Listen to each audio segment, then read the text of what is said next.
Hello, people. It's your boy Usmaan back again with episode 4 of Usmaan Talks. As always, real people, real conversations. And that's what this series is all about. Hopefully, you guys are enjoying it. Thus far, today we got another special interview, another special guest. But without the co-host, we got to introduce the homie first and foremost. He's always got a smile on his face. 2/3 of 3 in midfield. Kojo, what you saying, brother? I'm good, man. It's a wonderful occasion today. It's Friday, a beautiful day. We've got a beautiful guest. You know what I mean? So I'm feeling good. How you doing, though? Yeah, no, I'm good. I'm good. Obviously, like you said, fantastic occasion, beautiful guest. And without further ado, let me introduce our special guest for today's show. Myself and Kojo. When I messaged Kojo saying Leon's coming on, Kojo's like, nah, really? I was like, yes. I had to show him the confirmation because man did not believe me. But you listen, I don't even know. I think I've got live bikes in there, but it doesn't matter. It is what it is. Listen. Let me introduce the guest. He has got over 20 years of experience, consultant, director, interviewer with some of the biggest names, including Usain Bolt twice, David Beckham, Jermaine Defoe, Andrew Cole, and he's just told as well, which I wasn't aware of. He also got a chance to interview Michael Jordan, the legend himself. Without further ado, Leon Mann, thank you. Thank you for your time. Welcome. What's going on, guys? Thank you for the introduction. I haven't been called beautiful for a while. I've got to say that with the lack of trim that I'm hiding under here. So trust me, I can relate to that. I'm feeling that, man. Thank you.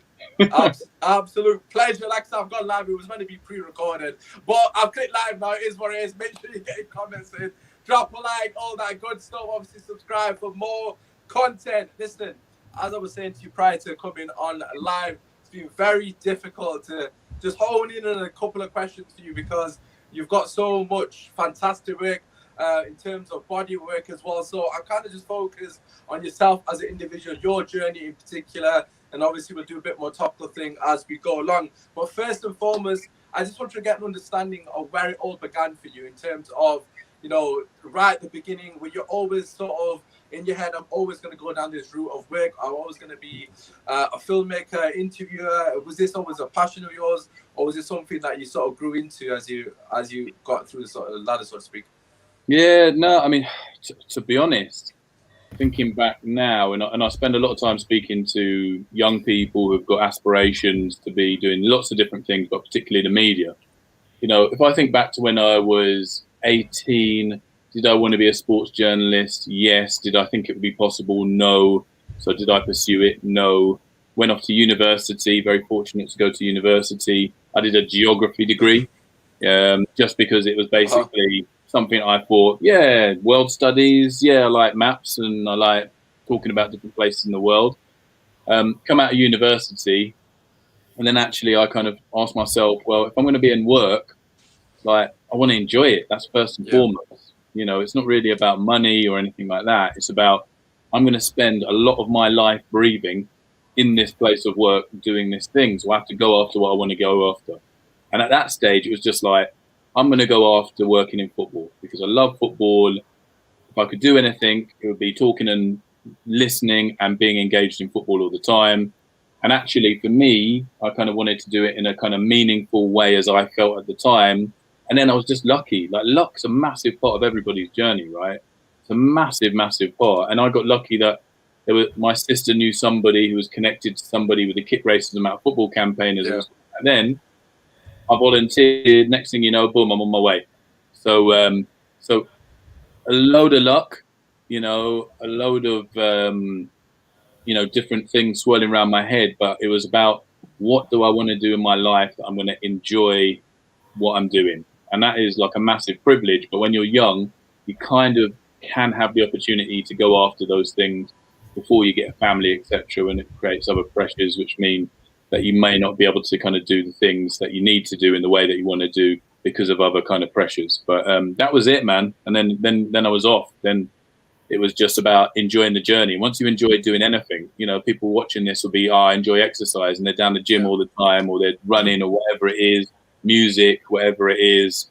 Once you enjoy it, you're going to put everything in, everything, absolutely everything. And then if you can do that in your career, winning. 100%, man. Like, honestly, I really relate to that. You know, I work in a similar field in terms of I do sports in a disadvantaged community, so I like coach in disadvantaged areas. So I completely relate to that in a sense. But you said that you made your own. Well, you got a bit lucky, obviously, with so the connection you had with your sister. One thing you have done though, since your journey's began, is you're giving opportunities to other people to have that same success. And in 2008, in particular. You started BComs, which, as we know, is obviously Black communities of completely forgot of media and sport, which has been so influential within the sort of realm of BAME communities and giving them opportunities. What was the motivation for you to start that? You didn't really need to do that. It was something off your own back. Was that something of a passion, or what were your thought process behind that? I mean, look, I went from working for Kick Racism out of football. But there's about 7 or 8 of us in a small office, very diverse, people from all over the place, in terms of ethnically, etc. And then I went to work for the BBC, walked into White City. It literally was White City because, there was very few Black and Asian people there in the building. So I was kind of like, right, well, this is a new experience for me. How do I feel in this workplace? Well, the people are nice. It ain't about people like being racist or anything like that. It wasn't that. But I just found it strange that I was sat in one of the most multicultural cities in the world, in a workplace that's beaming out news around the world, and there's a lack of diversity in here, but the diversity is out there. So I just it was a campaigner. Once you're an anti-racism campaigner or working on these issues, it's not like you switch jobs and then stop having that kind of thing in your heart where you're like, nah, man, this is not right. I want to make some kind of change.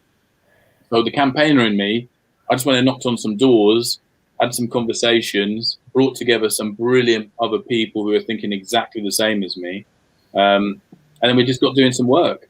And that work's just kind of like snowballed. And now we find ourselves, more than 10 years later since we started BComs, and we're in a position where we've kind of got partnerships we're talking about, and we've been impacting young people's lives. And I'm so proud of the work that we've done. But it's not just me. I mean, I was the guy who called the meeting and started things initially, and maybe have been a bit of an engine room for BComs along the years. But BComs is all of the community, all the community in sports journalism, all the people that are allies, all the people who are getting involved. And ultimately, it's why did I do it? I did it for a selfish reason. I want my work experience to be better, and having a more diverse workplace is better, and it's better for business. Absolutely everything points towards it. All the academic studies, all the proof. People don't understand diversity. They think diversity is being nice to Asian and Black people. I'm like, no. That's not it. It's not about being in a workplace and going, oh, look, we've got, have you met this guy? He's Black as well. No, it's not that. It's basically like understanding, right, we're going to have better conversations in this place about our work here and every single day, because we've got different opinions, we've got different views, we've got different lived experiences. So that helps us to make a better decision. And businesses, trust me, at the moment are making really bad decisions because they lack diversity, they lack an understanding of their knowledge, of their audience, they lack an understanding of the business opportunity, and they lack relevance. That's probably the right word. The relevance to the audience just is not there. So this is helping the business be better. I understand that. Well, also in 2008, you also founded the Footy Blacklist, the football blacklist with Mr. Ronnie Hines as well, which is something I'm a fan of. I'll give a shout out as well to Jordan Bryan because he's on there quite a lot. Jordan's become a good friend of mine. So. I told him. Yeah, Jordan's crackle. No, I told him I was going to chat to you, and he was like, all right, cool. I'm watching you. I was like, yeah, cool. watch. But yeah, so obviously that is like it's an important and very much a superb award ceremony where you sort of like celebrate the people making moves or the legends within the game or in any other bit of sport, just not about football, that have made an impact in the community. What was the motivation behind it for you and Ronnie Hines? Yeah, I mean, look, the Football Blacklist started when I'd moved to the BBC. I went in at entry level, so the job I was doing wasn't the job I wanted to be doing. And that's part of everybody's process, right? We're sold the dream all the time. We watch all the Hollywood films, and I think it's something that causes a problem in the world where everyone goes, where's my Hollywood moment? Someone's meant to just drop down and drop me everything I want in my lap right now because I've made 2 steps towards it, right? Yeah. So it was part of the journey where I was kind of like, I need to be writing. So Rodney, bless him, Rodney kind of said, Leon, you can do some writing for The Voice. We can work together. So I come in with an idea one day and I said, look, you got the rich list, right? Why don't we have like a list of black people that basically are doing different jobs in the game? And then that way we can tell our own community, look, you can be a doctor, a lawyer, a teacher, community worker. You can do all these things in football, not just play. So that will help to encourage, a greater diversity in the game eventually. But also we're kind of holding the game to account by saying, there aren't many people. You need to start looking at what you're doing because the impetus is on you to become more diverse. Yeah. So we had this chat and then Rodney says, why don't we call it the football blacklist? And I went, ooh, right. I don't know how the football industry is going to feel about that because we're kind of like implying there's a blacklist in terms of they're being blacklisted. And it was just perfect because actually for me, a list of brilliant black people is the most positive thing I could see. And when you see the spread, it's a real powerful spread every year when you look down at these faces working in all the different areas of the game. So we kind of put this list together. Thankfully, Piara Power, who used to be at Kick It Out, and Lord Herman Ousley, they saw the list and they were like, guys, you want to bring these people together? I was like, yeah, that's a really good idea. It's obvious, right? Why wouldn't you? Why? Yeah, it's mad. Why? Yeah, let's bring them together. But where? Of course, Lord Ousley being the legend that he is. I just bring them to the House of Lords. So now we're sending out invites to all these real prominent black people in football. Come to the House of Lords really for an orange juice and a biscuit and a little look round, really. And people came. They came, and then everyone saw the magic in the room because you had all these black people who kind of crossed against each other's paths in corridors, but never really had an opportunity to be in one place and talk about being black and talk about what we can do for our community, etc. So there was a magic in the room. It was mad, incredible magic. And then off the back of that, the FA went, oh, you can come and have this at Wembley. And then we held it at Wembley. And then they said, oh, yeah, do you want to have more people at Wembley? Oh, yeah, have more people. Next thing you know, we're at this. And then, last year, or year before last, sorry, because of the pandemic, 600 people at a warehouse in Shoreditch. It's sponsored by the Premier League in terms of that celebration. And now it's all over the world media. Like, it's no longer a little list. It's no longer me and Rodney just talking about an article in the newspaper. But it's taken 10 years to do that. But we've been on a journey. And what I keep telling a lot of people with brilliant ideas, I say, look, you should really look at the blacklist and look at the blacklist journey in terms of your own vision and how you kind of move. Because a lot of people, they go, right, I'm going to set up a podcast and that's me. And I'm going to get 45 million views, listens, whatever it is. And then when they come back with 10 listens and, one of them's their grandma or whatever it would be, then they give up. They literally just drop it. And actually, it's about persistence. It's about keep going. It's about all of that. And things happen in time. And you should never have that first hurdle to be the reason why you don't do stuff, because it takes time. So the football blacklist has just been like massive. Like, I'm just entirely and totally blown away by the support we've had, and we continue to get from, across the industry, but most importantly from our community. Well, talking of the community, so I think what you have done has inspired many others, including myself. I went to a BComs event at the BT Studio in Stratford years back. D-word. Yeah, the D-word one. Yeah, exactly. So I went to that years back. Now, we move forward now to the future where people like the Gold Diggers and Anita from the Gold Diggers and Beautiful Game Podcast, the boys from Tapping. The three midfield. That's Kojo podcast, by the way.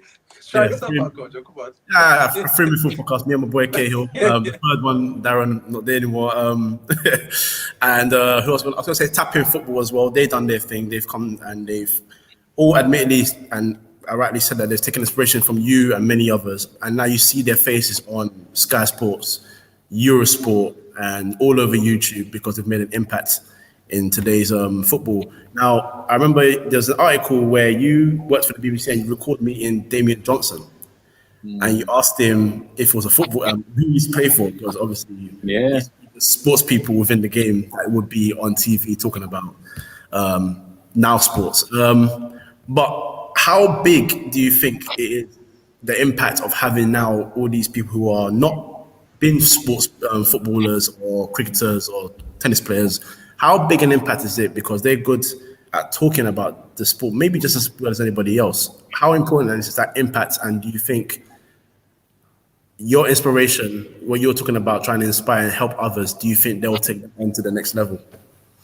Yeah, I mean, first of all of those, individuals, groups, podcasts are an inspiration to me because, I just wish that there was a way for me to have had access to them and to what they were doing when I was younger. Because I would have loved to have listened to those podcasts, engaged, etc., and they would have maybe encouraged me to accelerate my career towards what I actually wanted to do in the first place. Because I wanted to be a sports journalist from young, but I didn't think I'd ever get an opportunity. So I kind of parked it and went into a different area, albeit in sport, and loved it. But it took me to the age of 27 to decide, right, okay, I'm going to give it a go. The dream, I'm going to give it a go. So actually, with these guys, I would have been moving a lot quicker. So I think they're an inspiration to me as well as other people. And I just kind of take so much strength from their just kind of tenacity, ability, skill, and just the fact that they're able to navigate a very difficult industry by being themselves. There is no sacrifice within it in terms of who they are. They are kind of confidently themselves, and that's why the way they broadcast, what they broadcast, is so good. And what you can see, if you look back over time, you've probably had broadcasters who've kind of been in positions on mainstream television who haven't felt confident to be themselves. So because of that, they probably haven't shone in the way that they should have done. But that's because of the environment that they were within. So I'm a massive fan of those guys. They're the next generation of people who are going to inspire the next generation, which is a vital generation in terms of making sure we have people knocking at the door constantly. Because I'm always told by bosses, we can't find the people. We don't get the applications. We don't know where the talent is. And actually, because of what these guys are doing now, it's very difficult to do that. It's very difficult to talk about, we don't see the talent, we don't see the interest, we don't see the tenacity to kind of just go out and do it in the way that you guys are doing it right now. It's there to see. It can't be ignored. So if I've played any small part in any of that, I'll take that every single day of the week. But this is really on people getting out of bed and doing something. Not talking about it, not having these grand plans that sit on bits of paper or on messaging or anything like that. It's actually about doing it, being vulnerable, because it's not always going to work out, learning from any mistakes and keep pushing on relentlessly to getting to where you need to go. And you can see the success of these guys, and they've earned it all. No one's given them a damn thing. They've earned everything. Agreed. So with those guys being, I'll call them future stars because they're starring right now, but I feel like they've still got so much more that they're going to achieve in the future.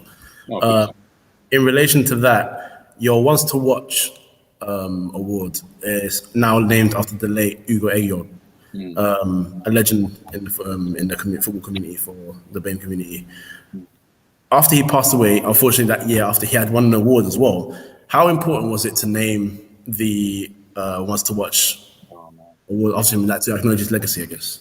Yeah, I mean, look, the thing that struck me about Ugo, and I didn't know Ugo very, very well. I wouldn't like to pretend that I did, but there's a couple of things that people should know about Ugo just from my kind of short experience of being around him.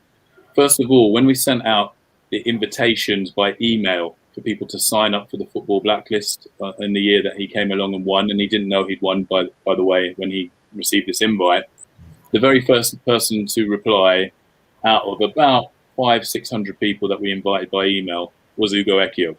Like, he literally came back to that email link as quick as you like. And the guys in the office were like, Leon, we've got Ugo signed up. I was like, no, it must be a next Ugo. You know, there's bare Ugos in the community. So, oh no, it is. It's Ugo Ekyog. Flipping hell, that's mad. He's the first person to come back.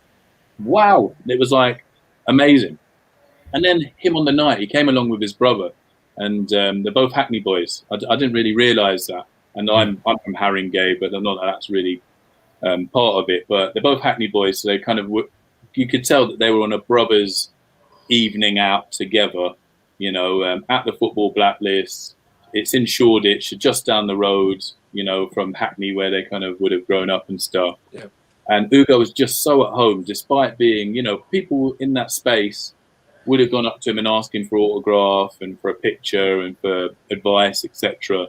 And some footballers don't like that by their nature. You know, they kind of don't necessarily like being approached too much. But the Football Blacklist has this kind of magic where people don't mind because it's kind of like we're all together, we're all one. And Ugo was just so kind of like dignified, I guess is the best word. It's like he had this grace and authority about him. You know, he didn't speak that loudly because what he had to say was important enough that you kind of lean in to listen. You know what I mean? It's one of them kind of dudes. And the respect he had from the community, former pros, current pros, everyone in the room was abundant to see.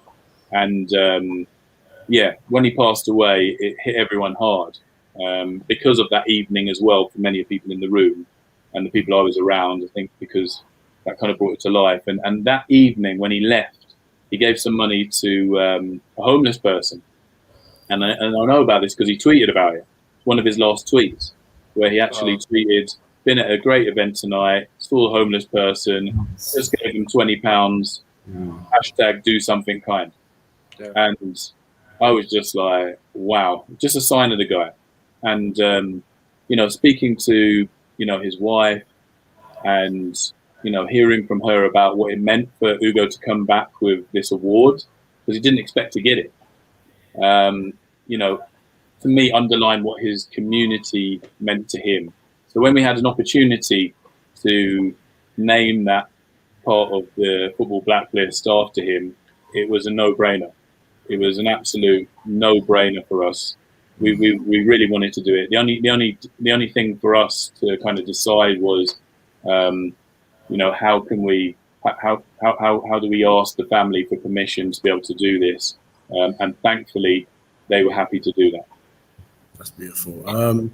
In that same article, there was another name that came up. I've never heard this name before, but it's the name of Jermaine Mason, a close friend of yours, a very close friend of yours. So I just wanted to ask, like, his importance to you, because you mentioned that he worked with you on some project stuff. So how important was he to those projects and to you as a friend, of course? Yeah, I mean, Jermaine's someone who I met in Jamaica because I was going to do an interview with Usain Bolt, and while I was there, I was like, well, if I'm in Jamaica, who else is here that I can interview? Yeah. Because you don't go halfway across the world and not interview the other people there who are also amazing people. So Jermaine was off the back of the Beijing Olympics, where he'd won a silver medal in the high jump. And literally, like, Jamaica's like a different place, man. So you just turn up, it's just him alone in a field, and it's like he's really happy to be doing the interview. And we just got on really well. We got on really, really well. And we remained in touch. And whenever we had an opportunity to kind of like touch base and see each other, I mean, I wouldn't like to say we were like close, but we were kind of like mates in terms of always on WhatsApp and, you know, chatting away about football and everything. He was a fan of Arsenal. I'm a fan of Tottenham, so you can imagine. Exactly, yeah. You can imagine that kind of relationship. So, so it was interesting, kind of chatting away to him and stuff. And when he was in London, he'd come to check me at my office and stuff like that. And you know, we kind of, you know, we talked about a lot. You know, I don't kind of want to go into too much detail on the project because. You know, it's a bit sad thinking of it now because obviously they're not happening because he's not here. But you know, he was a real clever guy who was hugely ambitious and incredibly humble. You know, some people have got no medals around their necks. They've got no trophies, and they walk around the street and they'll behave in a way to certain people in a way that you think that they're probably like Usain Bolt in terms of what they won and done, you know. And then you get other people who've done it all, won things, done amazing things, and they're just happy to be humble and kind of float through and treat everybody in the same way. And that was Jermaine. And you know, I didn't even realize until really after Jermaine passed how close he was to Usain Bolt. You know, like when Jermaine passed, I obviously knew because they were kind of on social media a lot. Whenever Usain was in London, he'd go and stay with Jermaine and Jermaine's mum. So, you know, because Usain would be talking about Jermaine's mum's cooking, X, Y, Z. But I didn't realize how close they actually were until he passed. But, you know, again, that's because, you know, Jermaine's not going to be talking about Usain Bolt because that's just Ugo, as they call him, Ugo. That's his boy. That's not Usain Bolt as we know him. That's just his boy. Do you know what I mean? And so he's really missed, man. He's really missed, and you know he lives on. And I like what the guys in Jamaica do because the guys in Jamaica pay tribute to him all the time. People like Ricardo Gardner, wicked guy.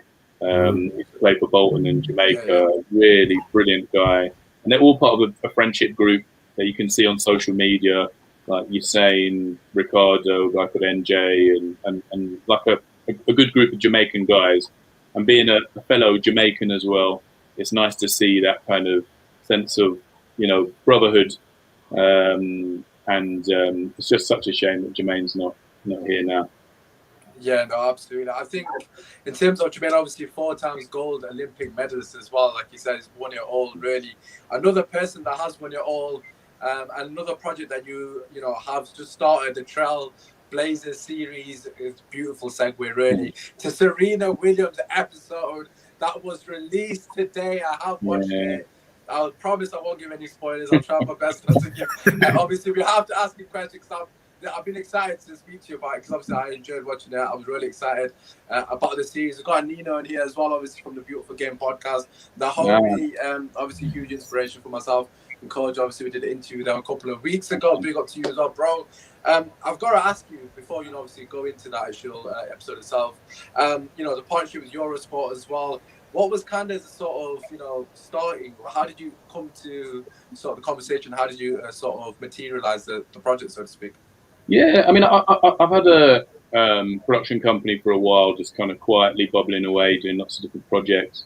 Working with the Professional Football Association, with lots of different foundations, including the Jermaine Defoe Foundation, etc. Lots of different partners, making content, you know, but perhaps maybe less visibly, so kind of quietly. And that wasn't really deliberate. It's just kind of, you're just kind of getting on with stuff, right? So I've always had this production company, and recently we had a fantastic series that's still going actually called Black England and Proud with the Football Association. So we had Raheem Sterling, Marcus Rashford, Mary Phillip, Rachel Yankee, Nikita Paris. We've had some incredible Kerry Davis on there as part of that, and we've got a really exciting last one that I can't tell you much about at the moment because it's still coming together, but trust me, people are going to like it. They're going to like what we've got in store for them.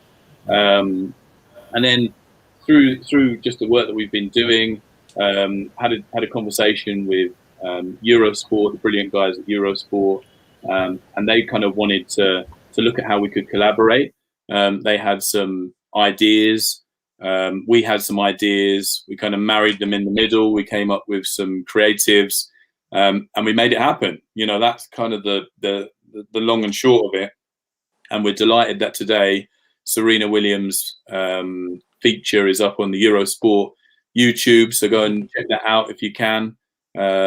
It's I've left the link, by the way, just so nice. In the description. So literally, as you know, whenever you watch this, if you know, you can switch off. It's all good. I'm not gonna hate you, but you can switch off this if you want to. Literally, go straight into the description. The link is there, straight to the video. You don't need to know anything else. I watched it myself, and it's absolutely brilliant. I'm really invested in the series. Obviously, in the description, it has a list of all the other people that you're gonna have on, and I've got to be honest. The Jesse Owens one's the one personally I'm looking forward to the Oh, most. But I can't wait. It gives me chills literally thinking about it because he's so iconic. Obviously, you know, I'm so happy that you're doing it because it's educating people. Obviously, I don't know about all of the people on the list, I've got to be honest. But in terms of Jesse Owens, like, you always hear about his story growing up. It's so iconic. Obviously, Colin obviously took the knee, or taken the knee, so to speak. Yeah. You got a story about him. Again, another person that deserves the limelight in a positive sense. I just want to ask you, what can we expect from the series? And obviously, this, without giving spoilers, obviously, the Serena Williams episode, which is already currently on your spot, as you mentioned. What can we expect from the series as a whole? Oh man, I mean, this is about celebrating people who've not only changed sport, but they've changed society. So we've got like a Billie Jean King in there, Jesse Owens, who you mentioned, Kathy Freeman. People may not be familiar with that story. Greg Louganis, Colin Kaepernick, which is a current one. But this is about celebration and education. Because trust me, even putting together this Serena Williams, which the series producer, writer, and director Drew Christie, shout out to Drew. He's kind of like been leading all the kind of the creative and the work around it. So he's been driving the project, and I've been the executive. But people will watch and learn from this. I'm watching and learning, and you know, I've read all the books, I've watched all the documentaries, but because there's so much information, it's always nice to have a 6 to 9 minute kind of 100% reminder of the incredible impact that these people have made. Because you mentioned Jesse Owens. Wait till like, can you remember what his voice sounded like from anything that you've heard before? I couldn't. And we've got this incredible interview as part of the Jesse Owens feature, where I'm just blown away by the guy. Like, seriously blown away from, and that goes for Kathy Freeman as well. I mean, I'm watching all of these pieces being put together and being part of that process of putting them together as well. And for me, I'm just looking at them thinking, wow, these needs to be in every single school 100%. Up and down the country, for black, white, Asian, whatever your background, to sit, watch, and learn as part of your education about society and the world, because it's really going to help to educate people. Yeah, and I think the key word for me is education, without a shadow of a doubt. Just having, you know, obviously Serena Williams is one of the most iconic athletes in our modern generation, so we know about her. We know about some of her struggles, obviously the adversity that she's had to overcome. I've watched the first episode. This is basically what I took away from it. I felt like, yes, you were celebrating her as a sports person, but you're also showcasing her as a human being, as a pioneer within society. And I've got a couple of names here, I'm sure you probably agree. It's just on some of the notes I put down after watching it. It kind of reminded me of iconic moments in history. The most iconic has to be Muhammad Ali fighting for black rights in the 70s. You know, it's so influential. But in the most recent time, you know, people that would be familiar, Marcus Rashford, what he's doing against the government, Raheem Sterling standing up against media, obviously them attacking black athletes in particular. It's okay at the moment, we probably don't understand the severity of Raheem Sterling doing that, but in 10, 15 years' time, we'll start to finally reap the benefits of that. And also Lewis Hamilton as well. We're going to speak about black representation. Lewis Hamilton is someone who's a massive inspiration to me because he stands out like a black sheep in a white man's world, literally, even in 2021. So in terms of the series, how important is it to celebrate these people as pioneers, not only in their sport, but in society? How important is that as a message in the series? Because that's what I took away from it.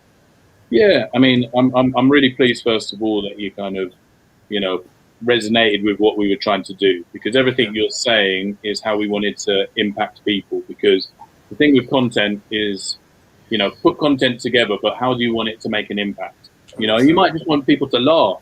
That's fine. You might want people to kind of think.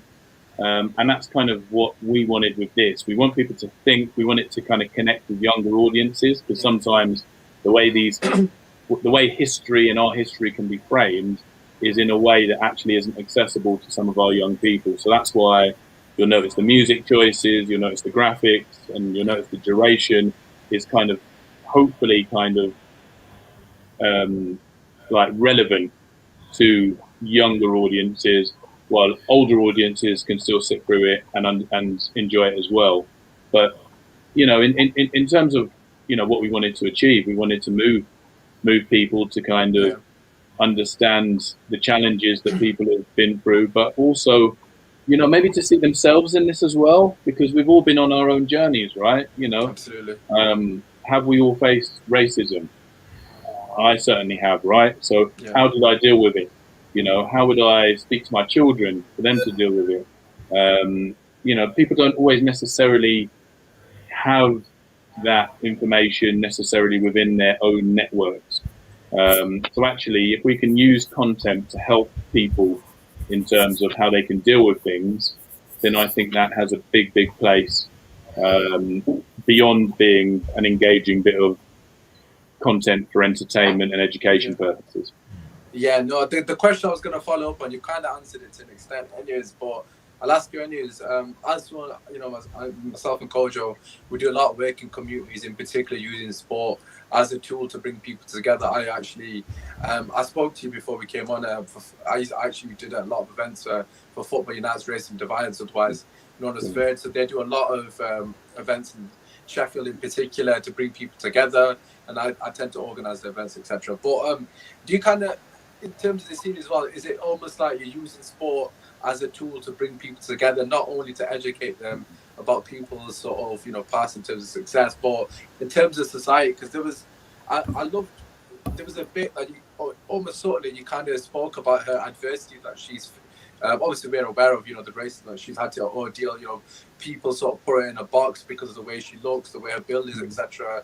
And you kind of, the way you put it in there was, the message was so beautiful to me, and it was so subtle in a sense, but it was so loud. So, like, in terms of using sport as a tool, are you hoping that it has the power to bring people together? That look, we're all the same person. In terms of what she's achieved, she's done X, Y, and Z as much as somebody else. Obviously, we're going to speak about Jesse Owens, etc. as well. In terms of how much have you used that to obviously attract as many people as you can, so to speak? Yeah, no, I mean, first of all, I've got to kind of shout out Drew Christie in terms of that moment you described in the Brilliant, film. absolutely brilliant. That's his genius. That's his creative genius. He's the one who's kind of written that and pulled that together in the way and produced it in the way that he has. With our brilliant VT editor for this, Samantha. And Samantha's a black female. I have to say that for the black females watching out there. There's not many black female VT editors. So she in herself is a Serena Williams within her industry for me, because she's kind of out there doing it. So big shout out to Samantha for her work on the project as well. But yeah, I think what we're saying is this is about making things accessible, making these stories. I think sometimes Black history in particular can just be lost. I mean, I don't remember any Black history I was taught at school. I don't know about the listeners and people who are watching it who are a lot younger than me, but certainly wasn't taught very much. I was taught about Black slavery. I was taught a lot about Black slavery and taught a lot about the oppression we faced, which is part of Black history, but it is not Black history, as someone like Akala, who speaks very, very well on this. So if anyone isn't familiar with Akala, please go out and Google him on YouTube and whatever, because he's got some great things that he's got to say in terms of how he helps to educate all of us, regardless of your age or background. He's just a brilliant, brilliant guy who is highly educated. But this series is a way of bringing Black history, bringing the history of LGBT, bringing the history of women to a mainstream audience, that can engage with really important moments. And again, it goes back to Drew's hard work and our vision together to make this accessible for people of all ages, of all backgrounds, but particularly a younger demographic, so that this Black history, this history we're talking about in sport, is celebrated and maintained. And the fact that it will sit on YouTube means it's a resource that is available but as long as we need it, right? So a real positive step forward, I hope there. On to another topic. Now, it's become quite sad to say that now when a footballer has a bad performance, a Black footballer has a bad performance, you know what's going to happen on their Instagram, you know what's going to happen on their Twitter. I feel like I know the answer. Well, I feel like a lot of us know the answer to this. And Clinton Morrison had to pretty much detail in full recently what he felt about it. But do you feel like even now, with everything that's happened since years back, Tyron Reese started the stand up, speak up. Then you come to Raheem Sterling being a lot more vocal about the media, Marcus Rashford doing the stuff with the government and so on and so forth. But do you feel like the actual governing body, the FA, and maybe the others around it, do you feel like they're still, or have they even at least up their levels of trying to help eradicate this thing, or even if it's not able to eradicate, just to help make it a much easier environment for the black footballers and the potential promising future black footballers to be in the game? Do you think they're doing anything to make that easier? And how do you counter the social media thing, if there is a way to do that? Yeah, no, I mean, I think it's an interesting one. And look, I can give you my experience. I've been working in football for 20 years, right? So across them 20 years, I've seen every initiative and all these different things pop up, come and go, 10-point plan, 6-point plan, 25-point plan, all these different things come and go over time. And at the time, there's been a feeling of, okay, maybe this can help us to move forward. And really what is kind of underlined through all of those plans and the failures of all of those plans is a kind of a lack of accountability, if you like, and I guess a lack of kind of investment, and that's not just money, but investment in terms of getting expertise, understanding the problems, etc., and getting us to a point of progress. So lots and lots has failed, and lots continues to fail now. However, what I would say is kind of reflecting on the actions that are being taken at the moment. They're beginning to give me a little bit more hope, because the conversations are the right conversations. So when we're talking about a lack of diversity, I want to know about the lack of diversity at the top table of these organizations, because that's where the accountability is. That's where the big decisions are made. That's where, if you're going to spend millions on trying to eradicate these problems, and I'm not saying money's the answer, by the way, but it kind of shows that people are caring and making an effort, then the decisions are made there, right? And so if you have 0 black people, 0 Asian people, 0 women of color, etc., there, then for me, it's almost like your board isn't relevant, your leadership isn't relevant to the people that you're serving. So as a business, you don't really have any expertise, lived experience, or understanding of the people that you serve. So because we're having these discussions in a very direct way now, because our communities are kind of almost like saying, well, no, we're not having it no more. We're literally not having it anymore. And I think, the sad death and the Black Lives Matters movement last year kind of pushed people to a point where there was a new kind of focus in terms of how we move forward with that. Has got us to a place now where we're actually beginning to dig deeper into these issues. Now, am I saying this time next year we will have made massive progress? I can't say that with confidence. Why can't I say that with confidence? Because of what's happened the last 20 years has been a mess, right? However, what I'm hearing now, and I'm in a very privileged position to be in the rooms with chief executives and people making decisions, is different to what I've been hearing before. The very fact that the FA have got Edeline John, a black female, on their leadership team, is a massive step forward, and we shouldn't kind of underestimate that. But she's just one person, right? So one person, like even Nelson Mandela by himself, could solving no racism, right? So we can't be putting it on one individual. It's going to be down to all of us coming together and working on this. But I think this, diversity code is a positive step. Is it the answer? I think over time it probably is, but how much time have we got? So let's give that a chance to see how that works. I think clubs are becoming, a bit better. The Premier League are making some really interesting appointments. They've made the appointment of 2 people recently, 2 black guys, who I really have a lot of faith in, who've kind of come into the Premier League and will do some really interesting things there. So I think there's some hope to have there. The PFA have always been pretty good in terms of racial equality, etc., but they're having a massive revamp in terms of what their organisation looks like. So I guess in a nutshell, what I'm saying is things are changing.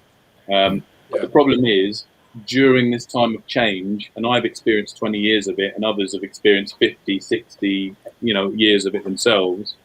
People are being abused. People aren't getting jobs.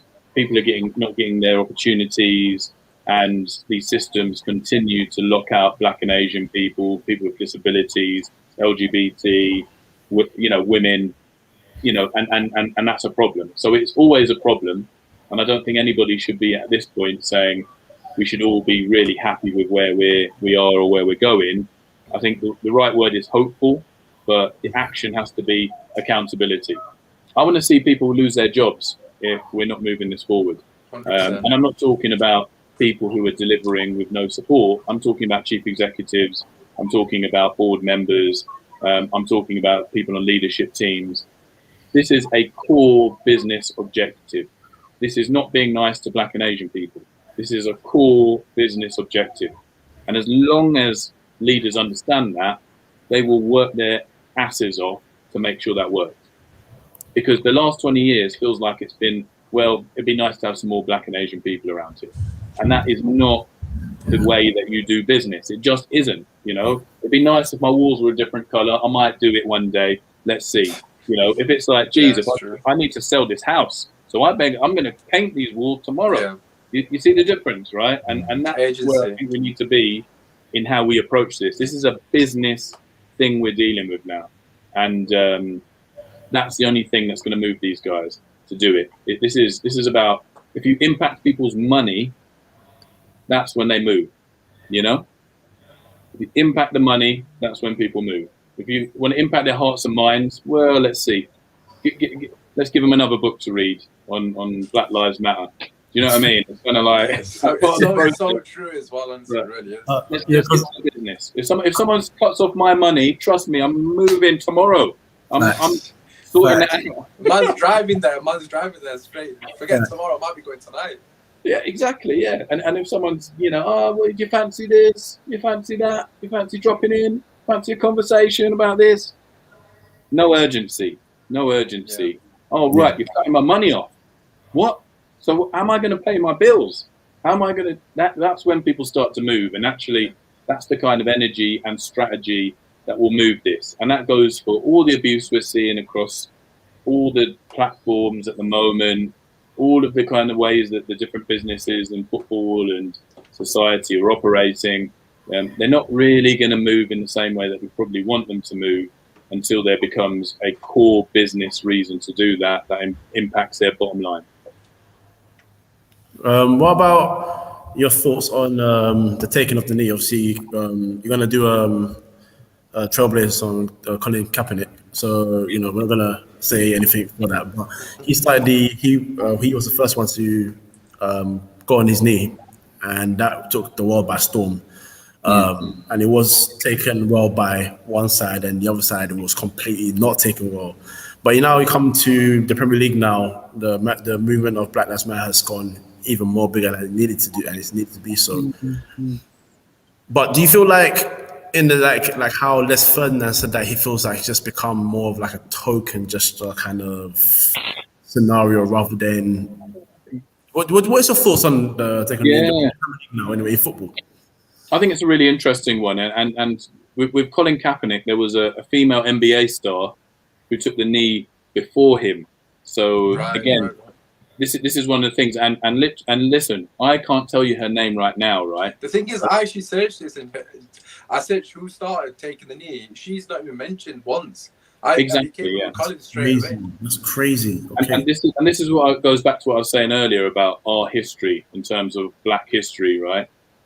Like the fact that me and you, we're engaged in this, like we're doing this, and between me and you, we don't know the name of this lady. Now I could ask my wife; she probably knows her name because she's an expert in women's sport. But for me, that kind of again underlines like the need for us to preserve and tell Black history as well as we can. But to your point about Les Ferdinand, which I think is a really, really interesting one. Les Ferdinand basically said, well, hang on, everyone's taking the knee, but no one's doing the work. So everyone's exactly, that's what I think literally. Yeah, putting up like, the black square on Instagram and going, yeah, guys, we're with you. Yeah, good luck to you lot, man. Good luck to you lot. Instead of saying, Literally. well, we need to change. Well, hang on. No, take that black square down. What do you mean? And actually, there's been a process of looking at that and understanding how we all need to review. I've been looking at my own life, thinking about, well, hang on. We're talking about Black Lives Matter. I'm talking about I've got a black-owned production company. Well, what relationships do I have with the black community? Where do I use black businesses? Where could I use more black businesses? You know, what is my interaction like with other communities, etc.? So how diverse is my space and where I spend money? You know, all those kind of things are kind of interesting. But, you know, I think what Les is saying is like, you know, come down to the QPR Academy and have a look at the numbers of black coaches that we've got. We're doing this. Come and have a look around every area of our business and see the diversity that we have. While you lot are on the knee, we're doing the work. So actually, this knee thing right now, for us, we're parking it because it feels like a way of getting out of doing the work. That was his viewpoint at the time. And I think, you know, for others, they need to keep taking the knee, you know, because, you know, they're not doing the work. They're not committing to the work and they're not delivering the results that as a result of that. Now, on a personal level, I kind of think, and I've felt different ways about this at different times, but if taking the knee is a reminder to everyone back home that we need to work on these things still, then we should continue doing it for as long as we need to do that, right? That's the bottom line for me. And I agree with Les in terms of what he's saying, because, you know, what's the point of taking a knee if you're just going to kind of keep behaving the way that you were before and not make any changes? But I think it keeps the conversation going, and I think it's well worth doing. But as Les rightly points out, we need to check out what's going on, you know, behind this knee, you know, and what happens when everyone raises from the knee, what happens then. So that's up to us as a community. That's up to everybody in the game. Keep asking questions, and we're entitled to ask questions because, you know, football fans don't like to be called customers, but we are all customers. We're all pouring money into this game, whether we're buying a ticket in the old days, and hopefully soon we'll be able to do that again, whether we're paying our TV subscriptions to BT or Sky or Amazon, we're customers. So as customers, we can ask questions about, well, what are we putting this money into? And actually, is this representative of the world that we want to see? And when big broadcasters start asking that for football, things will accelerate massively because it impacts the money. So, you know, I kind of feel, like I said before, quite hopeful that we're moving in the right direction. I certainly, you know, again, I'm very blessed to have an audience with some of the people who are in charge of making the decisions, and look them in the eye and hear what they've got to say. We're all on a journey. Everyone's on a journey here. But I feel because of the events last year, it's accelerated their journeys, and it certainly has accelerated the work that's been going on. So we just need to keep holding people to account. And we're fully entitled to do that because it's our game. It's our game. Everyone, it's our game. Absolutely. Completely. All inclusive, as you just said at the end. I was going to, obviously we're kind of short for time, so I'm going to wrap it slightly. But in terms of what you just said, for me personally, right, and I've said this to Kojo on previous podcasts, the whole purpose of this series is to have real conversations. So when we've spoken about racism in our other previous episodes, I kind of went down the route of, I was happy with taking the knee at the start. No, when I don't know if you remember, but when everyone was clapping on Thursdays for NHS, the first 1 or 2 times you're like, well, I'm really feeling something, like it's amazing unity, whatever, etc. The 5th or the 6th time, I kind of lost you kind of subconsciously forget why you're doing it. You do it, respect, but the message is lost. And I feel like we're taking the knee, although as a you know, someone from the BAME community, so to speak, I still understand the importance of it. Of course I do. You know, I know why people are taking the knee, but as someone who's not from my community, they'll start to think they'll start to put it in the same box as clapping for the NHS, because for them it's like, oh well, we're just doing it because we have to, sort of thing. Like, I feel like with everything in life, you have to educate people. You have to explain to people why you are taking the knee. What is the sort of impact of that motion? Why, like, for example, let's just say a 7-year-old boy is watching the game with their dad. and they may not understand because their dad doesn't even understand. He can't explain to them why they're taking the knee. The commentators aren't explaining why they're doing it. I always said that, obviously I'm not saying every game, but I feel like especially a big game, let's just say, I don't know, Man City against Liverpool, where we know the country's eyes are going to be on this game, is a perfect opportunity just before the game starts, when they're taking knee 1 minute, explain why they're taking the knee, because that is when the most people are going to be watching. That is the best opportunity to educate people. Little things like that will go a long way in our community. No, I actually care. Like we said, with urgency, if you call a person's money off, they start to do it. For example, if you cut the commentator's money off, say, if you don't mention this, you ain't getting paid. They'll be like, listen, I need to get the book out. I'm going to pay for 10 minutes. If it means I get paid, I'll do it for 10 minutes. You know what I mean? Like little things like that. It's just small gestures. Like, don't get me wrong, them taking the knee was definitely moving in the right direction. I'm not discrediting it. However, I feel like they've got to go the extra mile with this, because it's quite evident with the Racsim situation. Obviously, Martial, Reece James, so forth. The probably people have missed out, Twan Zabi. It's quite evident people aren't learning because people don't want to learn. That's the thing. People don't want to learn. And some people say, oh, you don't want to put it in their face or etc. But you have to, sometimes you've got to educate people, because until they see the truth, they're not going to hear it. Because if you're never telling them the truth, they're just going to ignore it. Like with the knee, people are going to look at it and think, oh, they're just taking the knee. Probably got it on mute. They're not even paying attention half the time. So for me personally, it's almost borderline becoming a tick box exercise. And which goes on to the last question. I was going to ask you advice, because I'm sure lots of people want advice of you. But last question, I know obviously I can do any advice that you got for anyone watching. In terms of tick box exercise, there was an incident, I don't know if it was yesterday or the day before, obviously Kojo may know about it. There's an individual called Flex who works on the United Standard. I don't know if you're aware of him or not at all. So the big YouTube channel, he's predominantly black. I don't know his heritage, so I can't go into detail, but I know he's of black descent. He's a host. So basically, he got invited to Sky Sports to do like a transfer daily thing. And someone called Bill, I don't remember his second name, but to be honest, I don't even care. Haven't read the article. He basically lambasted him, saying, in an indirect way, kind of saying, why is he on there? The only reason he's on there is because he's black, basically. What he was saying is it's a tick box exercise. He kind of said it in a walking on eggshells roundabout way. So in terms of the question being is, in sports media, do you still feel like people like Alex Scott, in particular, Mike Richards, who are definitely a breath of fresh air, do you think that they are merit, or do you still believe it is a tick box exercise for these companies, so to speak? No, I mean, look, the black people, the few black people that are in our industry are there massively on merit. I mean, that, you know, I know that there's this kind of feeling amongst some people who feel they're being locked out now, almost that, you know, people are coming and taking their jobs, which is interesting. Why it's their job, I don't know. And you can kind of sense from some people that they don't like the way that the industry is going, because the industry is, you know, broadcast in particular is slowly, and it is slow. It might feel fast to other people, but actually, you look at what. Let's have a look at Sky Sports News, for example, which this article was written about. I was having this discussion with a leading TV executive this morning, and we were discussing this very thing. And he's saying there's this massive uproar from this guy and complaint about seeing influencers and football fans kind of having a view on football, something they're massively engaged with. They've developed big audiences for, etc. And they seem to have a problem with them having and sharing their view on Sky Sports News.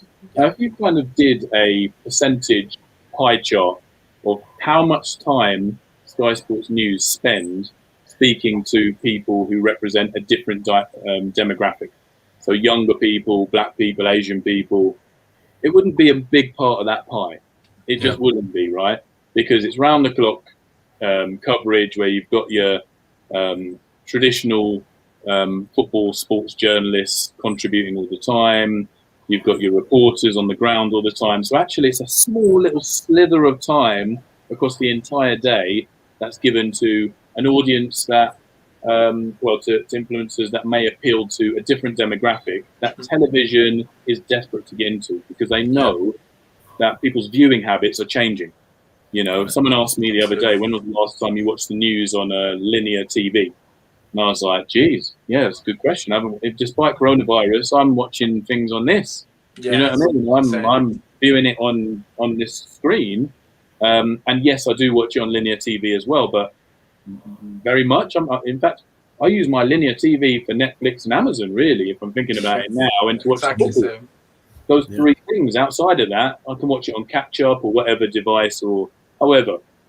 So actually, for business reasons, again, these broadcasts and everyone is having to try and be relevant to this next generation. So that means engaging the people that are relevant to the next generation, which is a Flex, who talks fantastically well about football, very articulate, speaks in his confident best self. I mean, what's not to like about the guy? He's the star, you know. But this guy doesn't like it. This guy who's up in Scotland doesn't like this guy popping up on his TV. And it's such a sliver of it, that he feels challenged enough and feels lectured, as he put it, on race equality. I'm bored of it, I think was the last line of the piece. Wow, the fragility is insane. It's fragility is incredible. I mean, it was mad. And to think that piece then went to a sub-editor and an editor. So two other people. I can't believe it got approved.